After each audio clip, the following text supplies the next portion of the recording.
saacadihii la soo dhaafay warbaahinta dunida gaar ahaan waddanka Mareykanka waxa ay si gaar ah diiradda u saareen arooska la sheegay inuu dhex maray haweeneyda Congress-ka dalka Mareykanka ku jirta taasi oo guursatay nin lagu magacaabo Tim Maynard. warbaahinta Fox News ee dalka Mareykanka ayaa waxay saaka ku warantay in xildhibaanad Ilhaan Cumar oo ka tirsan aqalka Congress-ka dalka Mareykanka lagana soo doorto gobolka Minnesota ee ay Soomaalidu ku badan tahay ay shaacisay in la aqal gashay Tim Maynard.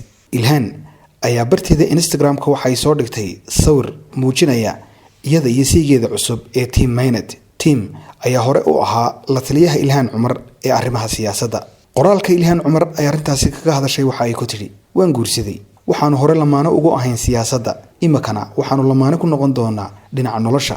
waa arrin baraka leh, ilaahay baana mahadle. xiriirka haasaawe ee u dhaxeeyay muddaba Ilhaan Cumar iyo Tim Maynard ayaa soo shacbaxay dabayaaqadii sanadkii hore kadib markii xaaska ay wada joogeen Tim Maynard oo lagu magacaabo Beth Jordan oo da'deedu ahayd 55 jir ay dalbatay furiin iyadoo ka xumaatay xiriirka qarsoodiga ah ee saygeedu lahaa gabadha Soomaaliyeed ah. Tim Maynard ayaa haatan Ilhaan Cumar u qaabilsan dhanka ololaha doorashada. warbaahinta Fox News ee dalka Mareykanka ayaa ku soo warantay in xaaska Tim Maynard ay dalbatay furiin kadib markii ay tuhuntay in saygeedu uu xiriir qarsoodi ah oo jacayl la leeyahay Ilhaan Cumar. sidoo kale bishii Oktoobar ee sanadii hore haweeneyda lagu magacaabo Ilhaan Cumar waxa ay dalbatay inay kala tagaan saygeedii hore oo lagu magacaabo Axmed Xirsi kaasi oo ay isku lahaayeen 3 carruur.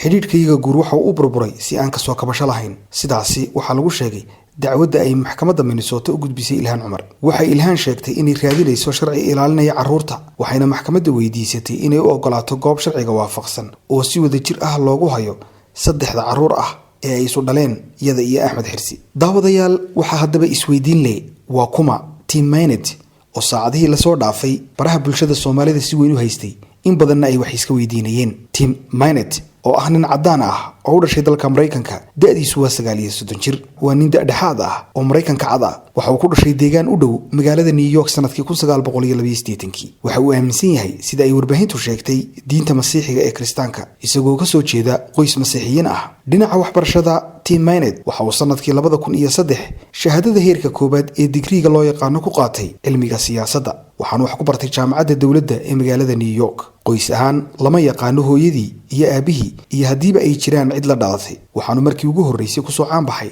doorkii uu ku lahaa siyaasadda xisbiga dimuqraadiga, isagoo gaar ahaan ka shaqeeya dhinaca ololaha iyo kaambeynada siyaasadeed ee xisbigaasi dalka Mareykanka ee dimuqraadiga. Tim waxa uu Ilhaan Cumar kala shaqeynayay dhinaca maamulka kaambeynka siyaasadeed muddadii ay u taagneyd doorashada Congress-ka Mareykanka. waxaanu ka caawiyay arrimo ay ka mid yihiin diiwaangelinta dadka mutadawiciinta ah ee Ilhaan la shaqeynayay, fariimaha siyaasadeed ee ay marinaysay warbaahinta dadweynaha iyo warbaahinta caadiga ahba, ururinta qaadhaankii ay doorashada ku galaysay iyo sidoo kale xayeysiisyada ololaha doorashada.